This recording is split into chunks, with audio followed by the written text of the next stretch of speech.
বহুদিন পর PSC master এবং মিস্ট্রেস নিয়োগের একটা তারিখ দিয়েছে, পরীক্ষার একটা তারিখ দিয়েছে, খুব ভালো কথা।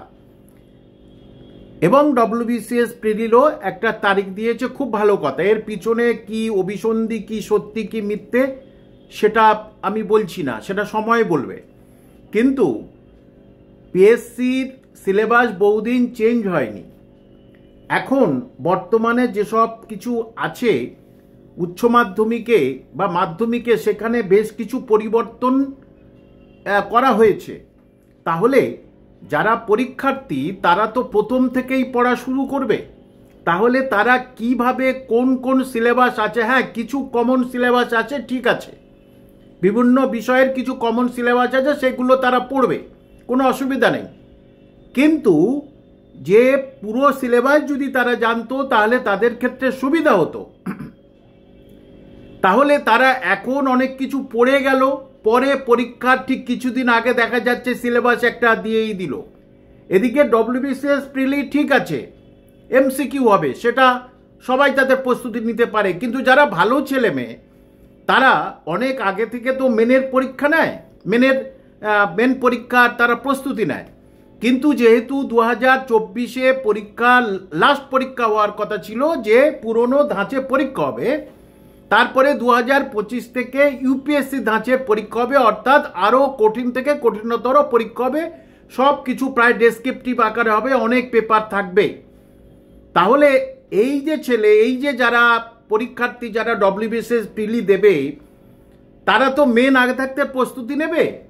এখন যদিও 2024-এ হয়নি, যদি সেই 2024টা 2025 হয় তাহলে আলাদা কথা, তাহলে সেটা তো সেখানে পরিষ্কার করে বলে দেওয়া উচিত যে সিলেবাস আগে যা ছিল সেই সিলেবাস থাকবে।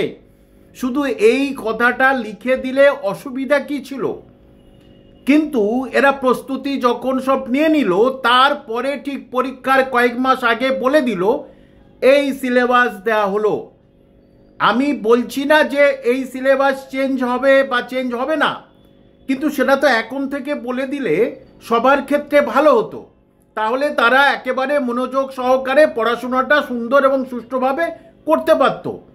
কারণ তারা মনে করতে পারত আর কোনো টেনশন নেই, পরীক্ষার আগে কোনো রকমের নতুন সিলেবাস আসছে না, তাই তারা শেষ করে রিভাইজ করতে পারত। একজন শিক্ষক হিসাবে এটাই বলছি, কারণ পিএসসির 100 নম্বরের যে এমসিকিউ হয়, যথেষ্ট কঠিন এমসিকিউ হয়, যথেষ্ট কঠিন। যারা পরীক্ষা দিয়েছে তারা বুঝে গেছে। বহু ভালো ভালো ছেলে বা মেয়ে তারা কিন্তু এই পরীক্ষায় কিন্তু বারবার ব্যর্থ হয়েছে।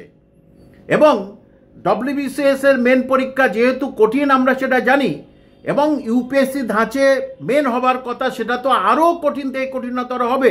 তাহলে কি করে তারা শেষের দিকে এত বড় সিলেবাসটাকে শেষ করবে, বা নতুন কিছু হলে সেটা কিভাবে তারা শেষ করবে?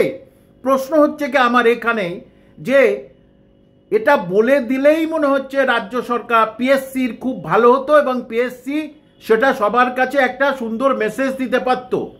এখানেই একটা প্রশ্ন, যে তাহলে কি এই যে প্রথমে ইন্ডিকেটিভ বিজ্ঞাপন দেওয়া হলো পিএসসির, তার মানে কি পরীক্ষাটা কবে হবে, কিভাবে হবে সেটা তো বুঝতে পারছে না, শুধু একটা তারিখ দিয়ে দিল।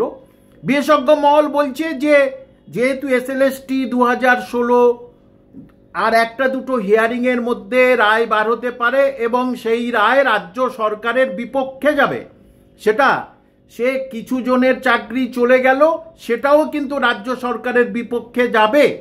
এবং ওবিসি মামলা আগামী 28 এবং 29 জানুয়ারি, এদিকে 27 হচ্ছে এসএলএসটি, তাহলে 28-29 তারিখে ওবিসি মামলা যদি আরও খারাপ কিছু করে দেয়, পুরোটা বাতিল করে দেয়, সেই জন্যে কি এই বিজ্ঞাপন?